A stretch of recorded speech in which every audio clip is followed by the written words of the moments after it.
Good morning, everyone. Welcome back. Thank you for joining us. We're glad that you're here. I'm Steve. And I'm Scott. Together, we're Backyard Musings, the Science and Technology channel. Yep. And I guess this is a science issue. Artificial intelligence. It's obviously, if you have not heard about that, you are living under a rock because you can't not get involved in it or see it or have an option to use it if you get on the internet at all. So the interwebs are full of it. In fact, you don't even know if it's real or if it's AI anymore, right? Right. I mean, it's just sad. But anyway, we're going to talk about a new approach to AI. So here we go. Okay. Artificial intelligence is not just changing software, it's also driving a sharp rise in electricity use. In the United States alone, AI systems and data centers consumed about 415 terawatt hours of electricity in 2024, according to the International Energy Agency. That amounts to more than 10% of the nation's total energy output. That's high. The whole nation? Yeah. And the figure is expected to double by 2030. A new hybrid AI approach may drastically cut energy use while improving reliability. Would you like to know more? Okay. That trend is raising a difficult question for the future of AI. Can these systems become more capable without becoming dramatically more expensive to power? That's a question, I guess. Yeah. Am I going on there? Or is that you? That's you. Researchers at the Tufts University School of Engineering believe the answer may be yes. They have built a proof of concept for AI, for an AI approach that could use up to 100 times less energy than today's standard systems while also producing more accurate results on certain tasks. In a field that often rewards even larger models and even larger computing infrastructure, that kind of improvement could be significant. The work was developed in the laboratory of Matthias Scheutz, Carroll Family Applied Technology professor. It centers on neurosymbolic AI, whatever that means, which combines standard neural networks with symbolic reasoning, similar to how people break problems into steps and categories. Okay. So it's gonna even do more thinking for us, it sounds like, right? Yeah. Scheutz and his team study robots that interact directly with people. So their work differs from screen-based large language models, or LLMs, such as ChatGPT or Gemini. I've never heard of Gemini, but again, I'm not a big AI guy, so.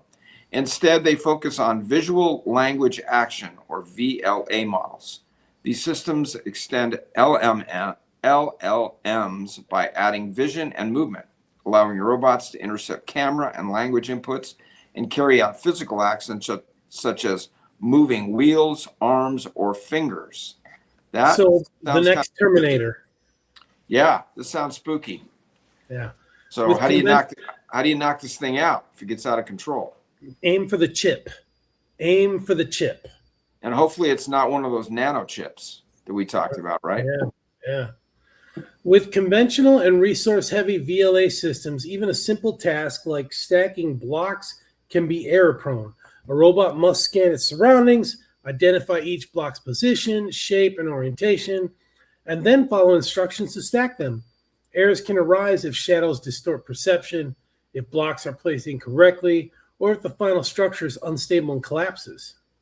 That would freak that robot out probably, right? Yeah. They stacked all those blocks and then it collapsed. It would counterattack. Yeah. These mistakes resemble the well-known shortcomings of LLMs.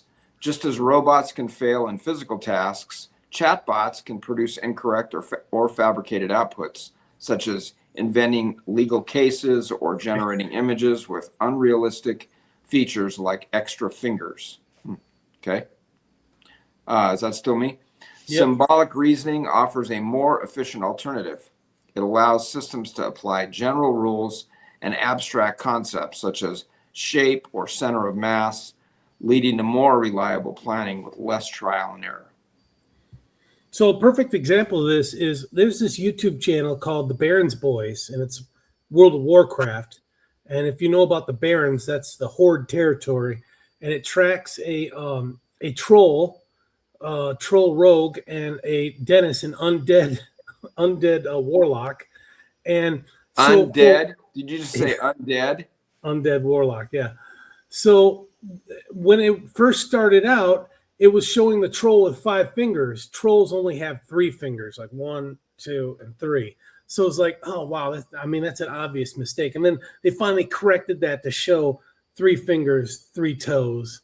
So they're getting better at it. It just takes some programming, a little bit more programming. Okay, quote, like an LLM, VLA models act on statistical results from large training sets of similar scenarios, but that can lead to errors, said Scheutz. A neurosymbolic VLA can apply rules that limit the amount of trial and error during learning and get to a solution much faster. Not only does it complete the task much faster, but the time spent on training the system is significantly reduced. In experiments using the classic Tower of Hanoi puzzle, which I have no idea what that is, the neurosymbolic VLA system achieved a 95% success rate. Wow, that's impressive. Compared to 34% for standard VLA models. When tested on a more complex version of the puzzle that the system had not encountered before, it still reached a 78% success rate, while conventional systems failed every attempt. Wow. Okay. That's impressive. Guess so. Training time was also dramatically reduced. The neurosymbolic system required just 34 minutes to train, while a standard VLA model took more than a day and a half. Energy use dropped just as sharply. Training consumed only 1% of the energy required by conventional methods. And during operation, the system used just 5% as much energy. So are you familiar with the Tower of Hanoi? No. Okay. Hanoi Hilton. Yeah. Scheutz compares these findings to familiar LLMs like ChatGPT and Gemini. These systems are just trying to predict the next world, or this is a quote.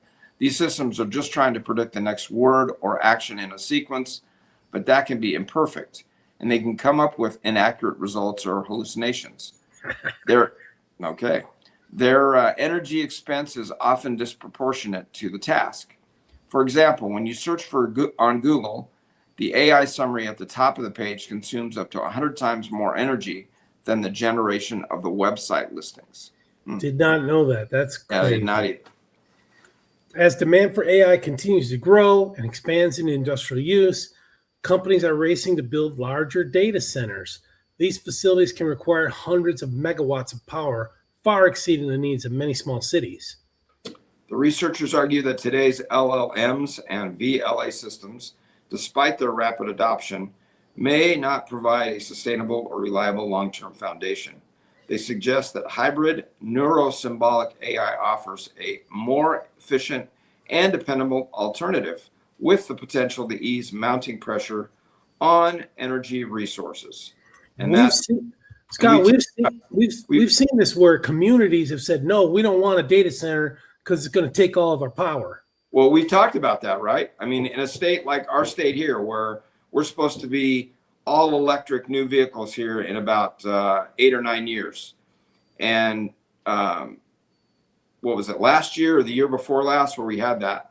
We had some brownouts or some power problems, and people couldn't charge their vehicles because there was no power at the charging stations. And they're shutting down nuclear reactors too. Yeah. And there's definitely not, there's more now than there were 5 years ago, but there's definitely not a majority of electric cars in the state of California. So what are we going to do? And then again, that brings us into play, right? They start having these things all over the place.